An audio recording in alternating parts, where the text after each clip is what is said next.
Welcome back students. तो अब हम देखते हैं सेट ए के आगे के क्वेश्चंस। सेक्शन बी में अब हम देखते हैं क्वेश्चन नंबर 19। क्वेश्चन नंबर 19 आपको क्या दे रखा है, if A is equal to a matrix and B is a matrix. तो आपको ए बी निकालना है, दोनों मैट्रिक्स का प्रोडक्ट आपको फाइंड आउट करना है। तो जरा देखिए ए और बी की वैल्यू क्या दे रखी है आपको। A is equal to 2 -3 4 and b is equal to -1 2 3 and b आपको दे रखा है 2 1 4 5 2 3। अब पहले तो हम ये चेक करते हैं कि क्या इनका जो मल्टीप्लिकेशन है वो पॉसिबल भी है या नहीं है। तो फर्स्ट वाली मैट्रिक्स का जब आप ऑर्डर लेंगे तो ऑर्डर क्या है ए मैट्रिक्स का, ए मैट्रिक्स का ऑर्डर है 2 क्रॉस 3, बी मैट्रिक्स का ऑर्डर है 3 क्रॉस 2। आप ध्यान से देखिए, जो फर्स्ट मैट्रिक्स है ए के उसके नंबर ऑफ जो कॉलम्स है वो दूसरे वाली मैट्रिक्स के नंबर ऑफ रोज के बराबर हैं, मतलब मल्टीप्लिकेशन हो सकता है आपका। तो अब हम करते हैं इन दोनों को मल्टीप्लाई। जरा देखिए, पहले आप ए को लिखेंगे यहां पर 2 -3 4 -1 2 3। अब बी को लिखेंगे आप यहां पर 2 1 4 5 2 3। करते हैं मल्टीप्लिकेशन फर्स्ट रो की फर्स्ट कॉलम के साथ। तो जरा देखिए क्या आएगा, 2 2 ज़ा 4, -3 into 4 is -12, 4 into 2 is 8, 2 into 1 is 2, -3 into 5 is -15 and 4 3 ज़ा 12। सेकेंड रो की फर्स्ट कॉलम के साथ -1 into 2 is -2, 2 into 4 is 8 and 3 into 2 is 6, -1 into 1 is -1, 2 5s are 10 and 3 3s are 9। आप देखिए यहां पर 12, 8 और 4 12 हो गया, ये माइनस का 12 तो यहां आ जाएगा 0 आपका। यहां पर 12 और 2 14, 14 - 15 हो गया माइनस का 1। यहां पर 8 और 6 14, 14 - 2 इज 12। यहां पर 10 और 9, 19 - 1 इज 18। तो यही क्या है, ए बी की वैल्यू है इस क्वेश्चन के लिए। देन इसके बाद हम अपना नेक्स्ट क्वेश्चन देखें, दैट इज क्वेश्चन नंबर 20। तो ये डिटर्मिनेंट से आपको एक क्वेश्चन दे रखा है, आपको एक डिटर्मिनेंट दे रखा है 1 1 1 B C C A B, A into B plus C, B into C plus A and c into A plus B. इस डिटर्मिनेंट को मुझे प्रूव करना है 0 के बराबर। तो मैं सबसे पहले इसमें लेफ्ट हैंड साइड को ले लूंगा टेकिंग LHS। और जब आपके पास 1 1 1 टाइप वाला फॉर्मेट हो तो हम क्या करते हैं, जिस भी रो या कॉलम में 1 1 1 प्रेजेंट हो उसमें हम 2 जीरोस बनाते हैं आपके। तो हम रो 1 में से रो 2 को सब्ट्रैक्ट कर देंगे तो यहां 0 मिल जाएगा, एंड रो 2 में से रो 3 को सब्ट्रैक्ट कर देंगे तो यहां 0 मिल जाएगा। तो सबसे पहला ऑपरेशन क्या होगा हमारा, operating R1 minus R2 and R2 minus R3। R1 में ऑपरेशन लगाया है R1 minus R2 and R2 में ऑपरेशन लगाया है R2 माइनस R3। तो जरा देखिए क्या होगा, 1 - 1 इज 0, यहां हो जाएगा BC माइनस CA। ध्यान से देखिए, दोनों में से हम C कॉमन ले सकते हैं, या फिर इनफैक्ट हम यहां से -C कॉमन लें तो देखिए यहां बच जाएगा -C कॉमन लेंगे तो A माइनस B। अब इसको देखिए मल्टीप्लाई कर लें, AB प्लस AC, और इसमें से सब्ट्रैक्ट करना है इसको तो -BC माइनस AB। AB से AB कैंसिल हो गया, दोनों में से C कॉमन लेंगे तो यहां क्या बचेगा आपका, A माइनस B बचेगा। अब रो 2 में से रो 3 को सब्ट्रैक्ट करेंगे तो 1 - 1 इज 0, CA माइनस AB, दोनों में से हम क्या कॉमन ले लेंगे, माइनस का A कॉमन ले लेंगे तो यहां बचेगा B माइनस C। तो माइनस A कॉमन ले लिया, B माइनस C। यहां पर BC plus BA minus CA minus CB, तो CB से CB कैंसिल हो गया, यहां से आप A कॉमन ले लेंगे तो यहां बचेगा B minus C, A common ले लिया B माइनस C। अब देखिए यहां पर 1 A B C into A plus B. अब ध्यान से देखें तो इस रो 1 में C A minus B, C A minus B, और यहां पर है जीरो। जीरो से तो आप कुछ भी कॉमन ले सकते हो, आप इसको लिख सकते हो जीरो इंटू सी इंटू ए माइनस बी। तो यहां से तो सी इंटू ए माइनस बी कॉमन आ जाएगा, यहां से ए इंटू बी माइनस सी कॉमन आ जाएगा। टेकिंग कॉमन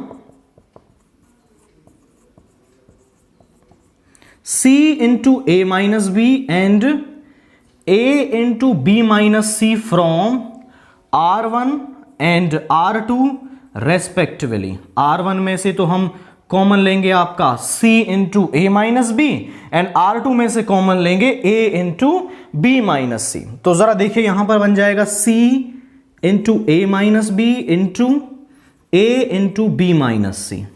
यहां पे बचा 0, यहां -1, यहां पे बचा 1, 0, -1, 1, 1 A B C into A plus B.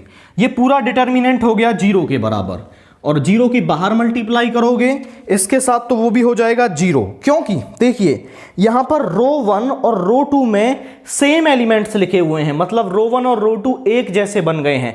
जब कोई भी पर्टिकुलर रो या फिर पर्टिकुलर जो कॉलम है वो आइडेंटिकल हो जाए तो उस डिटर्मिनेंट की वैल्यू क्या होती है, 0 होती है। आप यहां पर लिख देंगे because R1 and R2 are identical, तो वो आइडेंटिकल हो गए हैं, that's why the whole determinant is equal to 0। और यही क्या थी हमारी राइट हैंड साइड थी, हमें इसी के बराबर अपने इस टर्म को प्रूव करना था। तो केवल एक ऑपरेशन लगाने से ही हमारा जो लेफ्ट हैंड साइड है वो राइट हैंड साइड के बराबर प्रूव हो गया है। देन इसके बाद जो क्वेश्चन नंबर 21 है वो क्या दे रखा है आपको, if fx is equal to x की power cos x then find f dash x। तो आपको एक लॉगरिथम फंक्शन दे रखा है एंड उसका आपको डिफरेंशिएशन फाइंड आउट करना है। Here fx is equal to x की पावर cos x। आप ध्यान से देखिए, जब वेरिएबल की पावर कोई या फंक्शन की पावर कोई फंक्शन आ जाए तो हम दोनों तरफ लॉग लेते हैं। तो taking log on both side,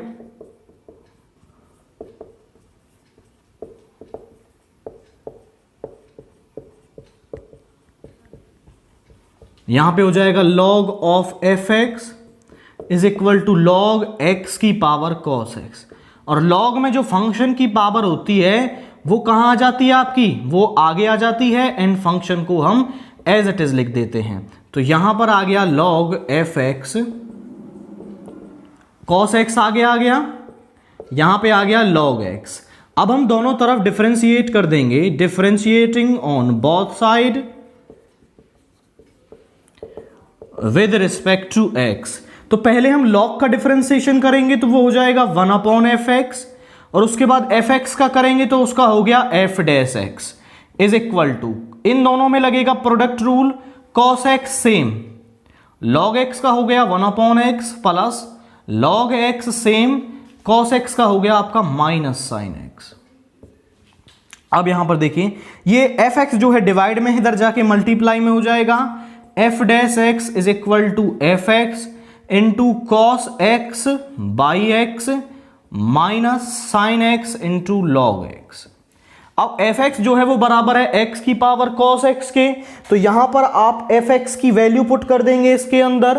तो एफ डैश एक्स किसके बराबर आ रहा है, एक्स की power cos x over x minus log x into sine x. ये क्या है आपका डिफरेंशिएशन है फॉर द गिवन कर्व। तो करना क्या है बेसिकली, आपको केवल दोनों तरफ लॉगरिथम फंक्शन लेना है एंड रिक्वायर्ड प्रॉपर्टी यूज करनी है, और जो पावर है वो आगे आ जाएगी एंड फिर आप डिफरेंशिएशन इजीली फाइंड आउट कर सकते हैं। नाउ क्वेश्चन नंबर 22 देखिए, if y is equal to cos inverse 2x upon 1 plus X square then find dy by dx। आपको एक फंक्शन दे रखा है और इनवर्स फंक्शन दे रखा है। अब यहां पर आपको dy बाई dx की वैल्यू निकालनी है। तो y is equal to cos inverse 2x upon 1 plus X square. आप ध्यान से देखिए 2x upon 1 plus X square जो है ये फॉर्मूला होता है आपका टेन साइन 2 थीटा का। यदि हम x को यहां पर टेन थीटा पुट कर देते हैं तो हम यहां पर x को पुट कर रहे हैं tan theta, which implies that theta is equal to tan को इधर लेके आएंगे टेन इनवर्स x, तो यहां y is equal to cos inverse 2 tan theta upon 1 plus tan square theta.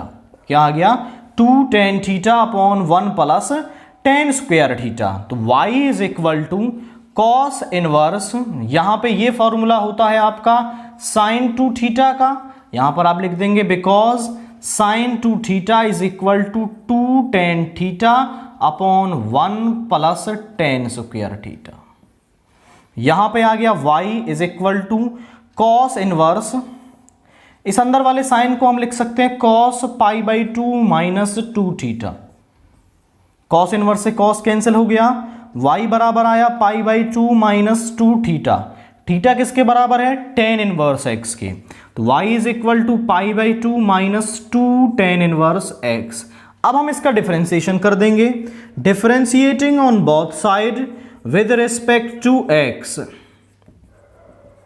तो यहां पे क्या आ जाएगा dy by D X, pi by 2 का डिफरेंशिएशन क्योंकि कांस्टेंट है तो 0 होगा, माइनस 2 टेन इनवर्स का होता है 1 अपॉन 1 प्लस एक्स स्क्वायर, तो dy बाई डी एक्स किसके बराबर आ रहा है आपका minus 2 upon 1 plus X square के बराबर आ रही है dy बाई डी एक्स की वैल्यू आपकी।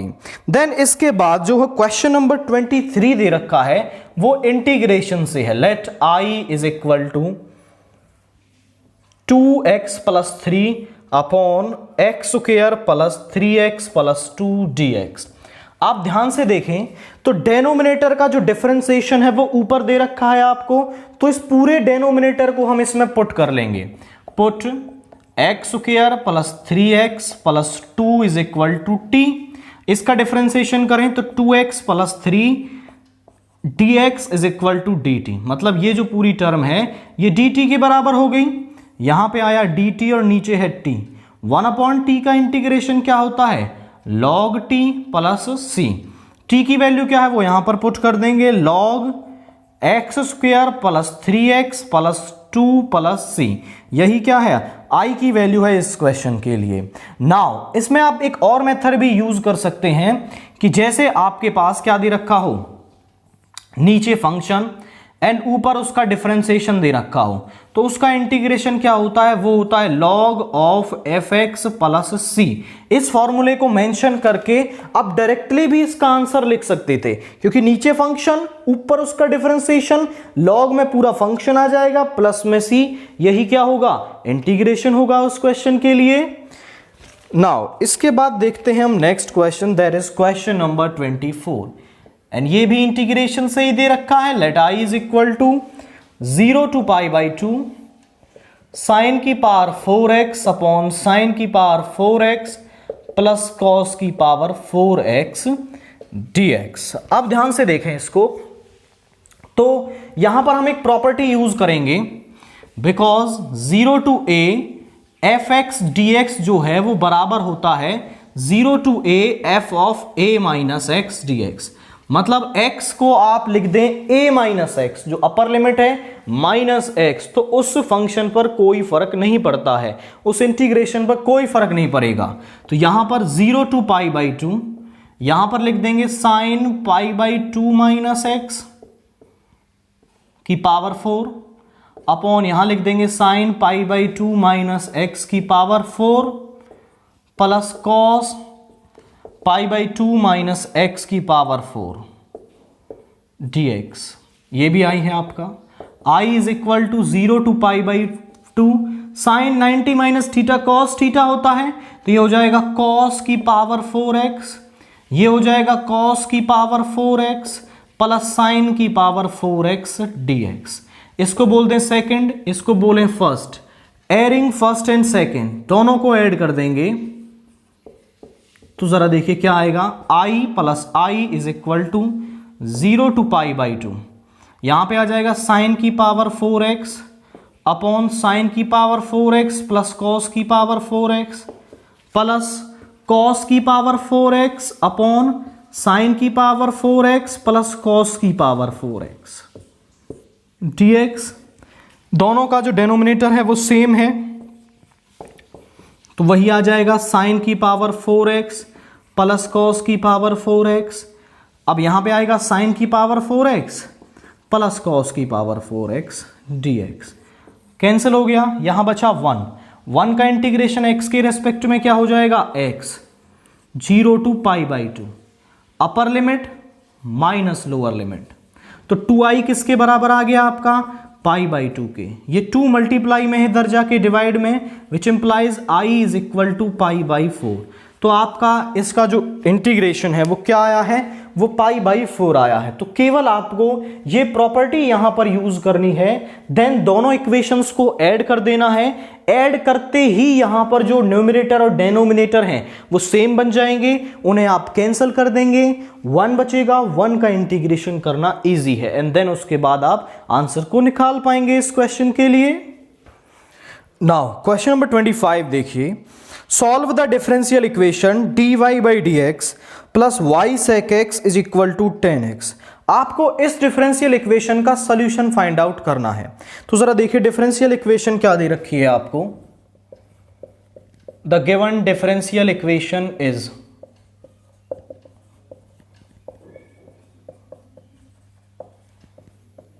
वो दे रखी है आपको dy by D x plus y sec x is equal to 10x। यहां पर आप इसको ध्यान से देखिए तो ये एक लीनियर डिफरेंशियल इक्वेशन है। हम इसको लीनियर डिफरेंशियल इक्वेशन की जनरल फॉर्म से कंपेयर करेंगे। कंपेयरिंग, इसको नाम दें first, comparing first with dy by D x plus p y is equal to q. तो p की वैल्यू क्या आ गई यहां से, देखो y को छोड़ के जो भी एलिमेंट है वो p है, sec x, q किसके बराबर है, 10x के बराबर है। अब लीनियर डिफरेंशियल इक्वेशन को सॉल्व करने के लिए हम सबसे पहले निकालते हैं उसका इंटीग्रेटिंग फैक्टर, देन उसके बाद उसका सॉल्यूशन निकालते हैं। तो सबसे पहले हम निकालेंगे इंटीग्रेटिंग फैक्टर। तो जो IF है वो किसके बराबर होगा, e की पावर p dx। अब e की पावर p क्या है, sec x dx। sec x का इंटीग्रेशन क्या होता है, sec x का इंटीग्रेशन होता है log sec x plus 10x। अब e से और log कैंसिल हो जाएंगे, तो जो इंटीग्रेटिंग फैक्टर है वो किसके बराबर आ गया, वो आ गया sec x प्लस 10x के। Now solution of the equation is given bye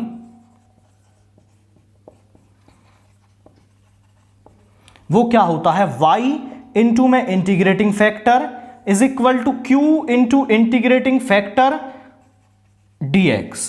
q into में इंटीग्रेटिंग फैक्टर का आपको इंटीग्रेशन करना है एंड आप पहुंच जाएंगे सॉल्यूशन पर। तो y इंटू में sec x plus 10x integrating factor, q की वैल्यू है 10x, तो 10x into sec x plus 10x dx। 10x को अंदर मल्टीप्लाई कीजिए, यहां आ जाएगा sec x into 10x plus 10 square x dx। दोनों पे अलग अलग इंटीग्रेशन लगाएंगे, तो यहां हो जाएगा आपका sec x into 10x dx plus 10 square x dx। sec x into 10x का इंटीग्रेशन होता है आपका sec x plus 10 square x को ब्रेक कर लेंगे आप, sec square x minus 1 dx। अब यहां पर इसका इंटीग्रेशन करेंगे तो sec स्क्वायर x का इंटीग्रेशन होता है 10x माइनस 1 का हो जाएगा x प्लस c, और यहां पर है y इंटू में sec x प्लस 10x। तो यही क्या है आपका जनरल सॉल्यूशन है इस डिफरेंशियल इक्वेशन के लिए। तो केवल आपको पहले इंटीग्रेटिंग फैक्टर निकालना है एंड इंटीग्रेटिंग फैक्टर निकालने के बाद सारी वैल्यूज यहां पुट करनी है एंड आपको इंटीग्रेशन करते ही जो कर्व मिलेगा वही क्या होगा, उस डिफरेंशियल इक्वेशन का सॉल्यूशन होगा।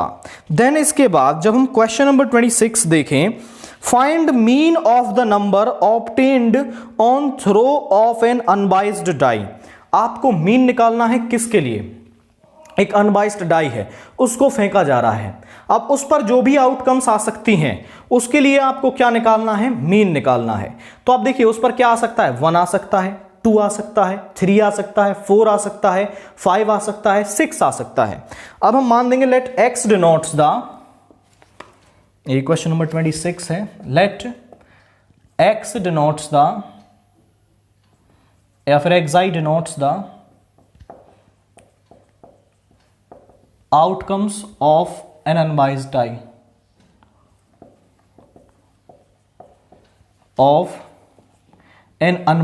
die and pi denotes their probabilities respectively।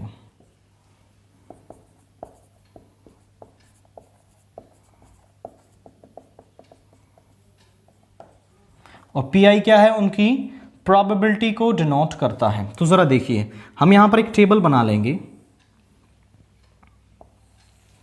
यहां पर हमने लिया है xi, मतलब जो जो इवेंट हो सकते हैं, क्या आ सकता है यहां पर, 1 आ सकता है, 2 आ सकता है, 3 आ सकता है, 4 आ सकता है, 5 आ सकता है एंड 6 भी यहां पर आ सकता है आपका।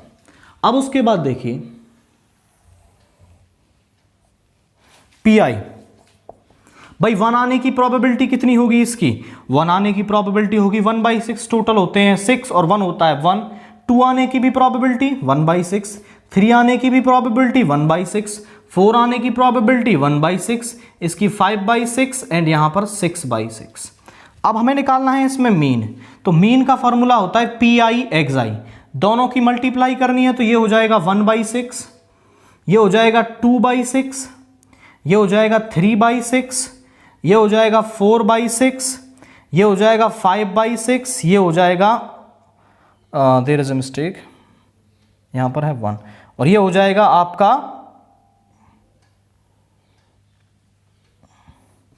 6/6। अब यहां पर आप देखें सबको ऐड कर लेना है। समेशन ऑफ pi xi जो होता है वही क्या होता है, म्यू होता है आपका। म्यू मींस मीन होता है या फिर एग्जेम्प्टेड वैल्यू। तो 1 + 2 is 3, 3 + 3 is 6, 6 + 4 is 10, 10 + 5 is 15 and 15 + 6 is 21/6। इसको आप आगे कैंसिल करें तो 3 से 7, 3 से 2, तो जो मीन है वो किसके बराबर आ रहा है आपका, 7/2 के बराबर आ रहा है। अगर वो यहीं आपसे क्या पूछ लेता, वो पूछ लेता वेरिएंस, तो वेरिएंस के लिए आपको क्या निकालना होता है, यहां पर pi xi का स्क्वायर, मतलब xi का स्क्वायर करना है, उसको pi के साथ मल्टीप्लाई करना है। तो 1 का स्क्वायर 1, 1 × 1/6, 2 का स्क्वायर 4 तो यहां हो जाएगा 4/6, 3 का स्क्वायर 9, 9/6, 4 का स्क्वायर 16, 16/6, 5 का स्क्वायर 25, 25/6 एंड यहां पर 36/6। और समेशन ऑफ pi xi का जो स्क्वायर मिलेगा वही क्या होगा, सिग्मा स्क्वायर या फिर वेरिएंस होगा। तो इस तरीके से, इस तरीके के क्वेश्चन में यहां पर मीन पूछा था, वो आपसे वेरिएंस भी पूछ सकता है। तो वेरिएंस किसके बराबर होता है, pi xi का जो स्क्वायर है वही क्या होगा आपका, वेरिएंस होगा इस क्वेश्चन के लिए। देन इसके बाद हमने सेक्शन बी को फिनिश कर लिया है। अब हम देखते हैं इसका सेक्शन सी। तो जरा देखिए यहां पर क्वेश्चन नंबर 27 आपको दे रखा है, 2 tan inverse into cos x is equal to tan inverse 2 cosecant x। अब वो कह रहा है आपसे solve the equation and find the value of x। इस इक्वेशन को सॉल्व करना है एंड आपको यहां से x की वैल्यू निकालनी है। तो जरा देखिए भाई यहां पर है tan इनवर्स, यहां पर है 2 tan इनवर्स। यदि ये 2 यहां से कहीं चला जाए तो हम tan इनवर्स से tan इनवर्स कैंसिल कर पाएंगे। तो आपके पास एक फॉर्मूला होता है, आप 2 tan इनवर्स x को tan इनवर्स x में बदल सकते हैं, 2x/1 - x square. 2 tan inverse x होता है, tan इनवर्स x को 2 टाइम मल्टीप्लाई करना है 1 - x स्क्वायर। यही फॉर्मूला हम यहां पर लगाएंगे तो ये बन जाएगा tan इनवर्स 2 × में angle 2 × cos x upon 1 - cos square x is equal to tan inverse into 2 cosecant x। tan inverse से tan इनवर्स कैंसिल हो गया, यहां पे आया 2 cos x upon sin square x is equal to, यहां पे आ गया टू कॉसिकेंट एक्स, और कॉसिकेंट एक्स को आप चेंज कर सकते हैं अपॉन में साइन एक्स। 2 से 2 कैंसिल हो गया, साइन से एक पावर कैंसिल हो गई, यहां बचा cos x upon sine x is equal to 1। cos x upon sine x होता है आपका cot x is equal to 1, और cot जो है वो 1 किस पर होता है आपका पाई बाई 4 पर, तो इस 1 को हम लिख सकते हैं cot pi by 4, means cot x is equal to cot pi by 4। cot से cot को कैंसिल करेंगे तो x किसके बराबर आ गया आपका, पाई बाई 4 के बराबर आ रहा है इस क्वेश्चन के लिए। मतलब इस इक्वेशन को सॉल्व करने से x की वैल्यू हमें यहां पर क्या मिलेगी, वो पाई बाई 4 मिलेगी इस क्वेश्चन के लिए।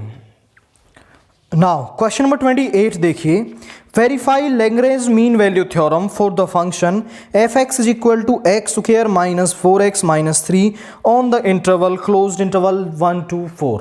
आपको एक फंक्शन दे रखा है और इसके लिए आपको लैग्रेंज मीन वैल्यू थ्योरम को वेरीफाई करना है।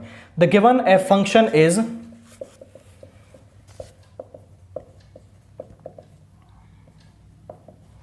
F x is equal to x square minus 4x minus 3। तो पहले तो आपके देखिए लैग्रेंज मीन वैल्यू थ्योरम के लिए दो कंडीशन है आपकी। पहला तो आपका ये जो फंक्शन है वो कंटिन्यूअस होना चाहिए क्लोज्ड इंटरवल के अंदर, एंड ये डिफरेंशिएबल होना चाहिए ओपन इंटरवल के अंदर। अगर ये दोनों कंडीशन सेटिस्फाई होती हैं देन जो एफ डैश सी है वो बराबर होता है आपका एफ बी माइनस ए अपॉन बी माइनस ए के, और वहां से हम सी की वैल्यू निकालते हैं। और अगर वो सी इस क्लोज्ड इंटरवल के अंदर आता है आपका, तो हम कह देते हैं कि आपका जो फंक्शन है वो क्या है, आपका जो फंक्शन है वो क्या है, Lagrange mean value for theorem को सेटिस्फाई करता है। तो क्योंकि हमें दिख रहा है कि जो एफ एक्स है वो क्या है आपका, एक पॉलिनोमियल है, तो पहली कंडीशन लिखेंगे F x being a polynomial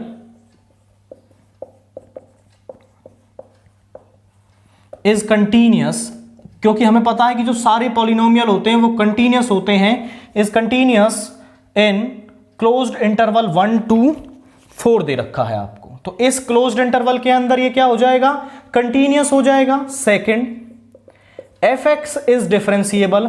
आप देखिए कि एफ एक्स को जब डिफरेंशिएट करेंगे तो भी आपको एक पॉलिनोमियल मिलेगा, एंड इसके अंदर की आप कोई भी वैल्यू उसके अंदर रखो, भाई एफ डैश एक्स की वैल्यू आएगी आपके पास 2x माइनस 4, यहां पर आप इसके अंदर रखेंगे तो आपको एक वैल्यू मिलेगी। मतलब जो फंक्शन है वो डिफाइंड है या फिर वो डिफरेंशिएबल है। F x is differentiable in open interval 1 to 4। Differentiable होना चाहिए ओपन इंटरवल में और कंटिन्यूअस होना चाहिए क्लोज्ड इंटरवल में। Thus the function satisfy all the conditions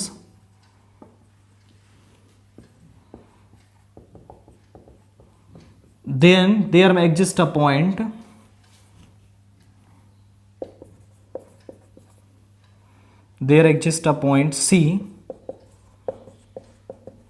C क्या होगा, C जो है वो बिलोंग करेगा open interval 1 to 4 such that, अब C की वैल्यू कैसे मिलेगी आपको, C बराबर होगा f dash c is equal to f b minus f a upon b minus a, और B और A है ये पॉइंट आपके, ये वाला पॉइंट जो है वो A है और ये वाला पॉइंट जो है वो क्या है, वो B है आपका।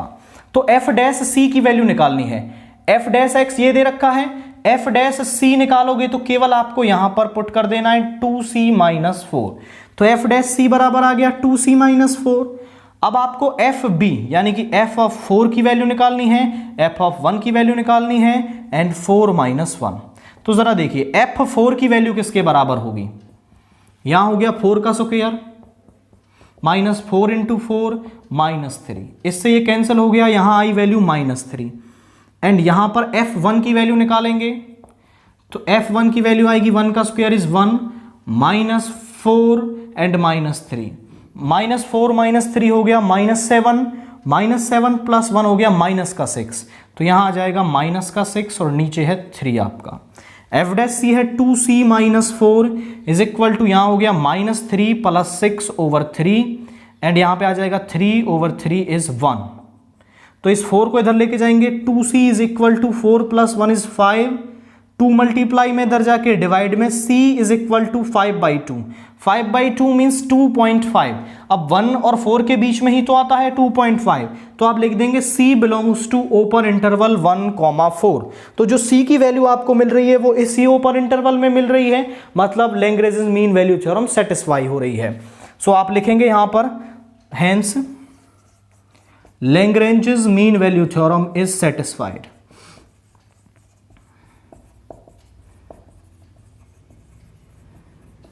तो लैग्रेंज मीन वैल्यू थ्योरम क्या हो गई है, सेटिस्फाई हो गई है आपकी। तो करना क्या है आपको, पहले उसे कंटीन्यूअस दिखाना है, डिफरेंशिएबल, देन एक सी पॉइंट एग्जिस्ट करेगा उस ओपन इंटरवल के अंदर such that f dash c is equal to f b minus f a upon f b minus A.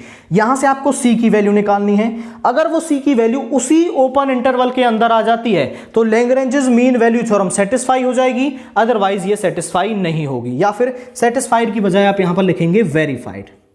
Hence Lagrange mean value theorem is verified. Then इसके बाद हम देखते हैं आपका next question, that is question number 29।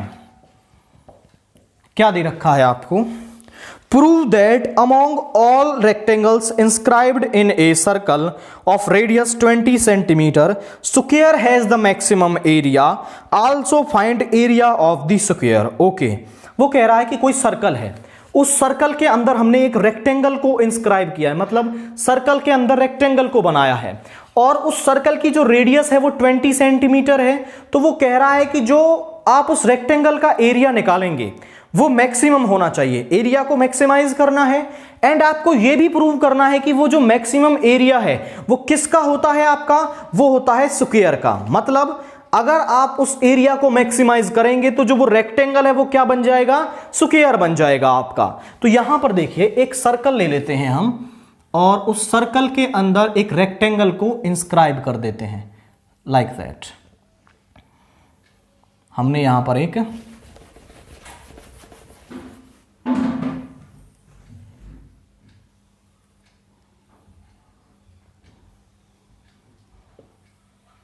अब देखिए भाई ये रेडियस है, ये 20 सेंटीमीटर और ये भी 20 सेंटीमीटर, ये भी 20 है और ये भी 20 है। हमने मान लिया कि x और y क्या है, उस रेक्टेंगल की लेंथ एंड ब्रेड्थ है। Let x and y are length and breadth of rectangle.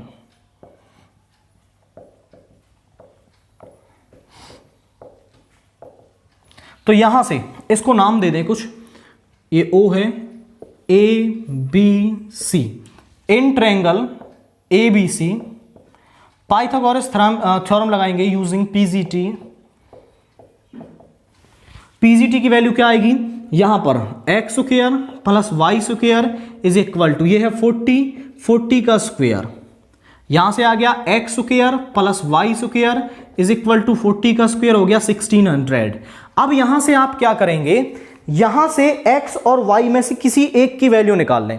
जैसे मैं यहां से y की वैल्यू निकाल लेता हूं, y square is equal to 1600 minus x square, इसको इधर ले जाएंगे तो y is equal to under root of 1600 minus x square. अब नाउ ये तो हमने एक रिलेशन फाइंड आउट कर लिया है, हमें क्या करना था, एरिया को मैक्सिमाइज करना था। Let A denotes the area, यहीं पर आप लिख देंगे and A denotes the area. A किसको डिनोट कर रहा है, एरिया को डिनोट कर रहा है। तो एरिया क्या होगा, लेंथ इनटू में ब्रेथ, भाई लेंथ है x है y है। अब मुझे एरिया को मैक्सिमाइज करना है तो मुझे एक वेरिएबल चाहिए यहां पर, या तो x चाहिए या फिर y चाहिए। तो y की वैल्यू हमने निकाली x की टर्म में, वो आप यहां पुट कर देंगे। तो a is equal to x into 1600 minus x square, ये क्या आ गया आपका, a की वैल्यू आ गई। आप ध्यान से देखें, अभी भी इसको आप डिफरेंशिएट नहीं कर पाएंगे, तो आप क्या कर लेंगे, a स्क्वायर ले लेंगे इसका, squaring on both side, a square is equal to x square into 1600 minus x square, इसको अंदर ले जाएंगे तो 1600 एक्स स्क्वायर माइनस एक्स की पावर 4। आप इस a स्क्वायर को मैक्सिमम प्रूव कर दें। अगर a स्क्वायर मैक्सिमम होता है तो a भी क्या होगा, मैक्सिमम होगा। तो केवल a स्क्वायर को मैक्सिमम प्रूव कर दें तो a अपने आप ही मैक्सिमम हो जाएगा आपका यहां पर। तो इसका डिफरेंशिएशन करेंगे, differentiating on both side,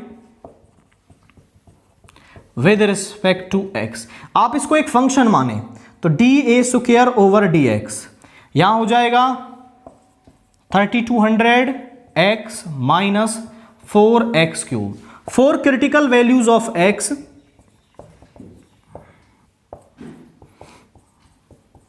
x की क्रिटिकल वैल्यूज के लिए d a square over d x square को 0 के बराबर रख देंगे, तो यहां से आएगा 3200 x minus 4x cube is equal to 0।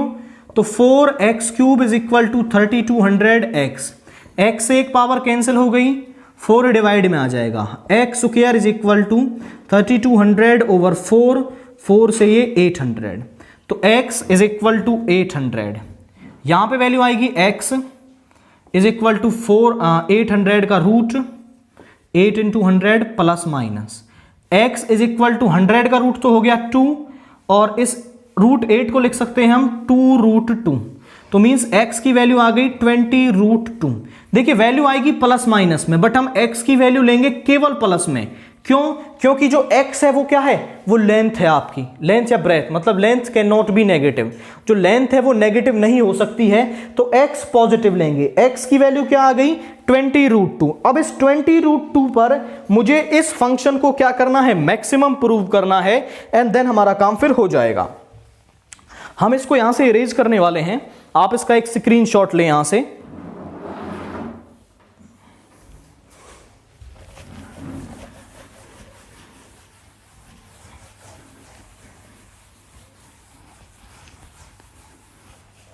अब देखिए इसका हम डबल डेरिवेटिव कर देंगे, d2a square over dx square, तो यहां कितना हो जाएगा, यहां हो जाएगा 3200 माइनस पावर आगे आएगी 12x स्क्वायर। अब at x is equal to 20 root 2, ये हमें वैल्यू निकालनी है, at x is equal to 20 root 2। अब इस 20 रूट 2 को आप यहां पुट करेंगे तो d2a square over dx square 3200 minus 12 into x का स्क्वायर, तो x का स्क्वायर हो गया 400 और रूट 2 का स्क्वायर हो गया 2। यहां देखिए 3200 यहां पे आ जाएगा आपका 9600, मतलब यहां पर वैल्यू आपको नेगेटिव मिलेगी, विच मींस लेस देन 0। यहीं पर आप सीधा बोल सकते हैं विच इज लेस देन 0। अगर डबल डेरिवेटिव लेस देन 0 आता है, means f double dash of जिस पॉइंट पर भी आप निकाल रहे हैं लेस देन 0 है, f double dash of A greater than 0 है। लेस देन 0 तो जो फंक्शन है वो मैक्सिमम होता है, एंड अगर ग्रेटर देन 0 है तो फंक्शन क्या होगा, मिनिमम होगा। आप यहां देखें तो जो a d2a स्क्वायर है, जो a स्क्वायर है वो क्या हो गया है, मैक्सिमम हो गया, hence a square is maximum, which implies that a is maximum. a square maximum है तो a भी क्या होगा, मैक्सिमम होगा आपका। अब आप देखिए x की वैल्यू तो हमें मिल गई, y की वैल्यू निकालते हैं यहां रख के, तो y is equal to 1600 minus x का स्क्वायर यहां पे रखेंगे तो x का स्क्वायर हो जाएगा आपका 20 का स्क्वायर 400 एंड रूट 2 का 2, यहां हो गया 800, तो अंडर रूट ऑफ 800 मींस ये भी आ गया 20 रूट 2। तो y की भी वैल्यू क्या आ रही है, 20 रूट 2, x था 20 रूट 2। ध्यान से देखें ये रेक्टेंगल क्या है, ये बनाया तो हमने रेक्टेंगल था, बट ये क्या बन गया, ये बन गया है square.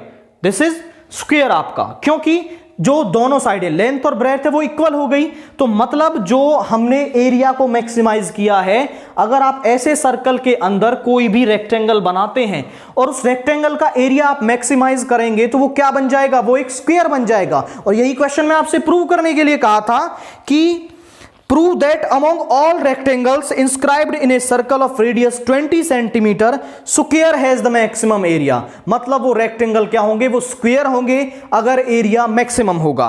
And also find the area of square. अब एरिया ऑफ स्क्वायर आप निकालना जानते हैं भाई, उसकी साइड दे रखी है।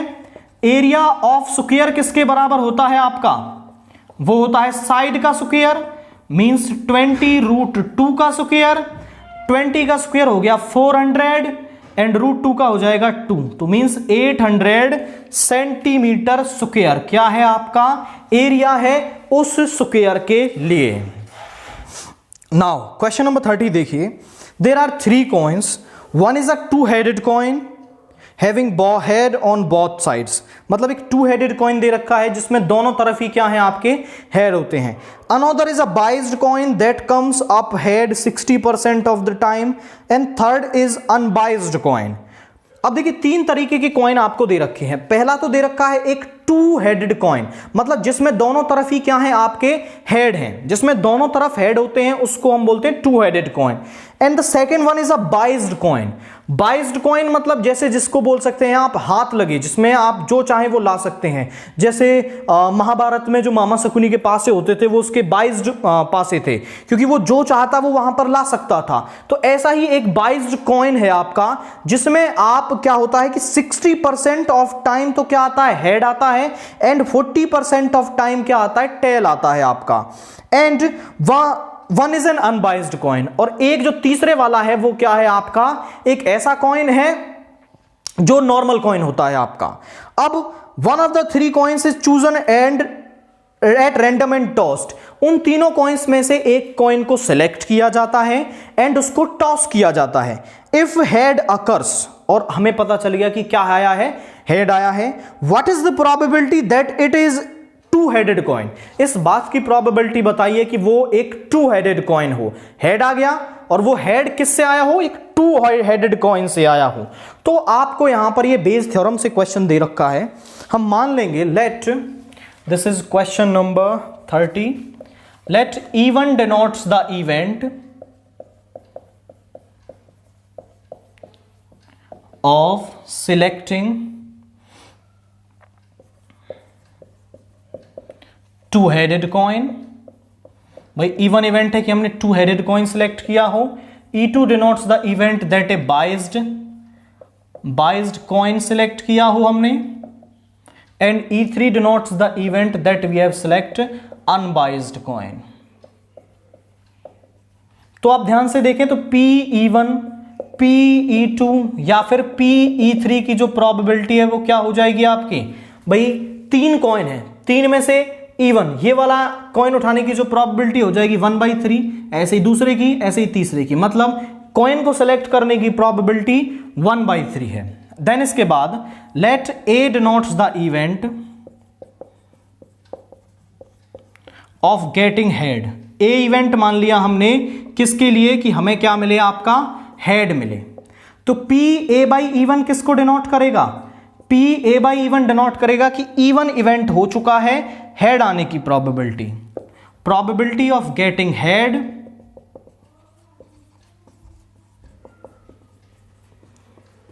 When two headed coin is selected.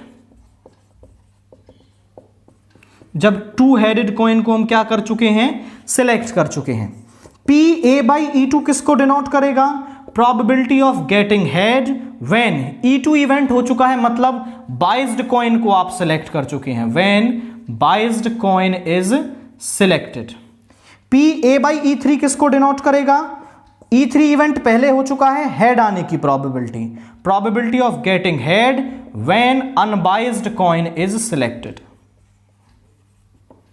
तो जरा देखिए भाई PA/E1 की वैल्यू क्या होगी, मतलब 2-हेडेड कॉइन सिलेक्ट हो चुका है और वहां से हेड आने की प्रोबेबिलिटी, 2-हेडेड कॉइन है, दोनों तरफ ही हेड है, मतलब हमें हेड ही मिलेगा आपका। तो ये तो एक श्योर इवेंट है, इसकी प्रोबेबिलिटी हो गई 1।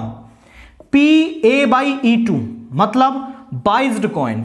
अब बाइज्ड कॉइन में आपको जो प्रोबेबिलिटी है वो दे रखी है, the biased coin that comes up 60% of the time. Head उसमें कितनी बार आता है, 60%। परसेंटेज का मतलब आपको दे रखी है प्रोबेबिलिटी, तो जो हेड आने की प्रोबेबिलिटी है वो 60% है, मतलब 60/100 या फिर 6/10 आपको क्या दे रखी है, इसकी प्रोबेबिलिटी दे रखी है। नाउ PA/E3, भाई 3rd कॉइन सिलेक्ट हुआ है, उसमें हेड आने की प्रोबेबिलिटी, वो नॉर्मल कॉइन है तो वहां पर हेड आने की जो प्रोबेबिलिटी है वो क्या होगी, वो 1/2 होगी।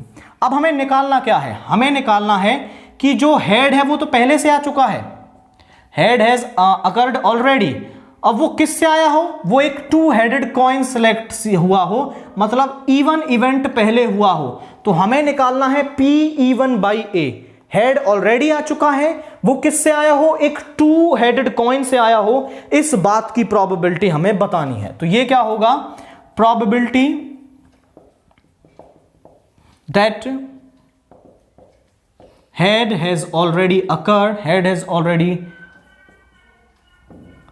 and it is from two headed coin, ये टू हेडेड कॉइन से आया हो, इस बात की प्रोबेबिलिटी हमें बतानी है। तो by Bayes theorem, by Bayes theorem P E1 by A जो है वो किसके बराबर होगा, वो बराबर होगा P E1 into P A by E1, इसको ऊपर लिखना है एंड बाकी सबको नीचे लिख देना है। P E1 into P A by E1 plus P E2 into P A by E2 plus P E3 into P A by E3, ये सभी वैल्यूज हैं।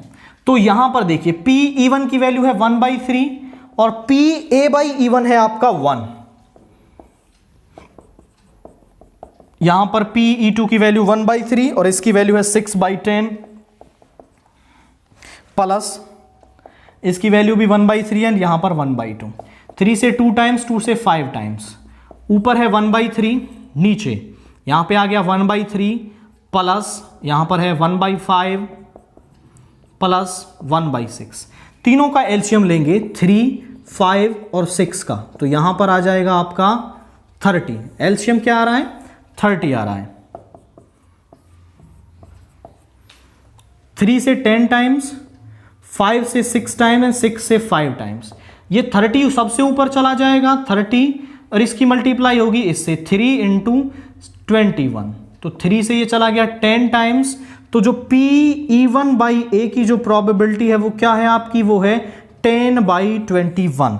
मतलब आपको वहां से क्या मिले, एक हेड मिले और वो हेड टू हेडेड कॉइन की वजह से आया हो, तो इस बात की जो प्रोबेबिलिटी है वो क्या रहेगी, वो 10/21 रहेगी। आपको इसी तरीके से प्रोसीड करना है एंड बेज थ्योरम का फॉर्मूला यूज करके आप उसे इजीली फाइंड आउट कर सकते हैं। देन इसके बाद क्वेश्चन नंबर 31 आपको क्या दे रखा है, find the area of the triangle having the vertices A B and C. आपको एक ट्रायंगल दे रखा है, उसके वर्टिसेस दे रखे हैं एंड उसके वर्टिसेस की मदद से आपको उसका एरिया फाइंड आउट करना है। तो जरा देखिए, एक ट्रायंगल दे रखा है इस तरीके से ए बी सी। ए के वर्टिसेस आपको दे रखे हैं 1 1 1, बी के वर्टिसेस आपको दे रखे हैं 1 2 3, सी के वर्टिसेस आपको दे रखे हैं 2 3 1।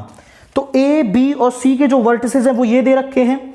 अब आपके पास एरिया का फार्मूला क्या होता है भाई, मान लें अगर ये साइड ए वेक्टर है और ये साइड बी वेक्टर है, तो एरिया किसके बराबर होता है, एरिया होता है हाफ ऑफ एडजेसेंट साइड्स का क्रॉस प्रोडक्ट।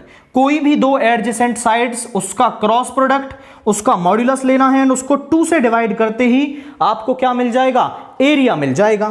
तो हम लिख लेते हैं position vector of A. A का पोजीशन वेक्टर क्या बनेगा, i cap plus j cap plus k cap. Position vector of B, B का पोजीशन वेक्टर हो जाएगा i cap plus 2j cap plus 3k cap.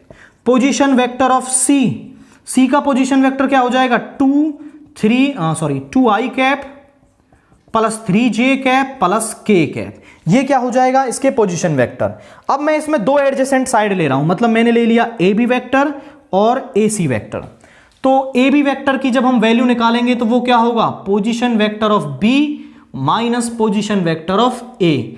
B के position vector में से ए के पोजीशन वेक्टर घटाएंगे तो 1 - 1 हो गया 0 I cap, 2 - 1 is J cap plus 3 - 1 is plus 2k cap. उसके बाद हम निकालेंगे A C vector is equal to position vector of C minus position vector of A. C के पोजीशन वेक्टर में से ए का पोजीशन वेक्टर घटाएंगे तो 2 - 1 is i cap, 3 - 1 is 2j cap and 1 - 1 is 0k cap. अब हम निकालते हैं A B vector cross A C vector, तो वो जरा देखिए क्या आएगा, i cap j cap k cap. यहां पर आई जे और के कोफिशिएंट्स ए बी वेक्टर के 0 1 2, यहां पर 1 2 0। अब हम इसको एक्सपेंड कर देंगे, एक्सपेंडिंग अलोंग रो 1, रो 1 के अलोंग हम इसको एक्सपेंड करेंगे तो यहां मिलेगा हमें आई कैप 0 माइनस 4 माइनस जे कैप, इस रो इस कॉलम को छोड़ेंगे तो 0 माइनस 2 प्लस के कैप, इस रो इस कॉलम को छोड़ेंगे तो 0 माइनस 1। यहां हो गया माइनस का 4 आई कैप प्लस का 2 जे कैप एंड यहां पे आ जाएगा आपका क्या, माइनस के कैप। इसका निकाल लेते हैं हम modulus, A B vector cross A C vector का मॉड्यूलस, वो हो जाएगा 16, इसका 4 plus 1 that is under root 21। Area of triangle ABC is given by, वो क्या होगा फॉर्मूला, वो होगा 1/2 into A B vector cross A C vector का मॉड्यूलस। अब ए बी वैक्टर और ए सी वैक्टर का जो मॉड्यूलस है वो कितना आया है, वो आया है अंडर रूट 21/2 स्क्वायर यूनिट्स। तो यही क्या है आपका एरिया है इस ट्रायंगल के लिए। मैंने ये दोनों एडजेसेंट साइड ली थी, आप ऐसे भी ले सकते हैं बी ए वैक्टर बी सी वैक्टर, यहां से शुरू कर दें तो आप ले सकते हैं बी ए वैक्टर बी सी वैक्टर, इन दोनों से कर सकते हो। आप ले सकते हो सी ए वैक्टर सी बी वैक्टर, सी ए वैक्टर सी बी वैक्टर, कोई भी दो एडजेसेंट साइड लेनी है आप कोई सी भी ले सकते हैं, उनसे ही आपको क्या मिल जाएगा, एरिया मिल जाएगा।